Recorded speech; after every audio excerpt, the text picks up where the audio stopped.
আসসালামু আলাইকুম সুপ্রিয় দর্শক, কেমন আছেন? আশা করি ভালো আছেন। আমি কোথায় এসেছি জানেন? আমি একটি ইমার্জেন্সি রোগী নিয়ে চলে গিয়েছিলাম বুড়িচং পার হয়ে অনেক দূরে। তো আসতে হঠাৎ করে জুম্মার দিন আমি গাড়িটা অনেক ওভার স্পিডে গাড়িটা চালিয়ে এসেছি, কারণ জুম্মার নামাজ তো মিস করা যাবেই না। তো আস্তে আস্তে হঠাৎ করে বুড়িচং সীমান্ত শেষ করে প্রায় আমি গাজীপুর ডিস্ট্রিক্টে চলে এসেছি। হঠাৎ করে একটি মডেল মসজিদ দেখে আমি অমনিতেই গাড়িটা ব্রেক করে দাঁড়িয়ে গেলাম। এত সৌন্দর্য মসজিদ আল্লাহর পৃথিবীতে খোলা আকাশের নিচে যা নাকি দেখলে চোখ জুড়িয়ে যায়। তো এই মসজিদে যদি আমরা একটি জামাত আদায় না করি ভাই, জীবনে মরেও শান্তি পাওয়া যাবে না। কারণ একটি মসজিদে তখনই নামাজ পড়ে শান্তি পাওয়া যায় যখন তাকে দেখতে অনেকটাই সুন্দর লেগে থাকে দুই নয়নে। তো যাই হোক গাইজ, দেখতে থাকুন, উপভোগ করতে থাকুন, আমার সঙ্গেই থাকুন। আমার ব্লগ কন্টেন্টের পিছনে কি আছে চলুন দেখা যাক আপনাদেরকে কি দেখাতে চাচ্ছি।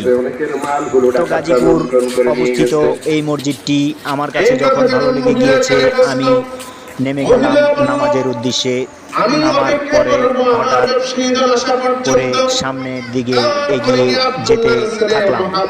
তো যাই হোক, আপনারা দেখতে থাকুন। আমি মসজিদের ভিতরে অবস্থান করব, মসজিদের ভিতরে কি আছে এবং মসজিদের ভিতরে কতটুকু সৌন্দর্য লুকিয়ে আছে চলুন আজকে দেখাবো। তো আপনারা দেখতে পাচ্ছেন আমি প্রায় চলে এসেছি মসজিদের ভিতরে বারান্দায়। তো আমার জুতাগুলো বাস্কেটের মধ্যে রাখার জন্য গেলাম, রাখলাম। অবশেষে আমি জুতাগুলো বাস্কেটে রেখে ভিতরে মসজিদের ভিতরে প্রবেশ করতেছি। আপনারা দেখতে থাকুন।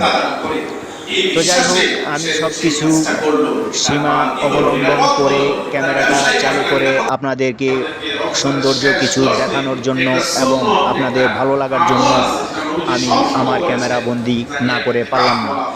তো ঢুকে দেখি হুজুর খুতবা পড়তেছে। আমার লক্ষ্য জনতা মুসল্লি ভাইয়েরা খুতবা শুনছে।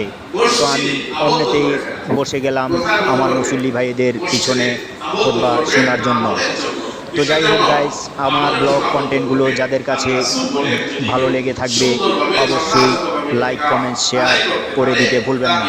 যারা আমার ইউটিউব চ্যানেলে দেখবেন অবশ্যই একটি সাবস্ক্রাইব করে দিতে ভুলবেন না। তো গাইস, আপনাদের ভালো লাগার জন্য, আপনাদের দেখার জন্য আমি ব্লগ কন্টেন্টগুলো করে থাকি। আসলে ভাই, যারা ব্লগ কন্টেন্ট করে, একটি ব্লগ কন্টেন্ট করা কতটা কষ্টকর সেই জানে। আসসালাম।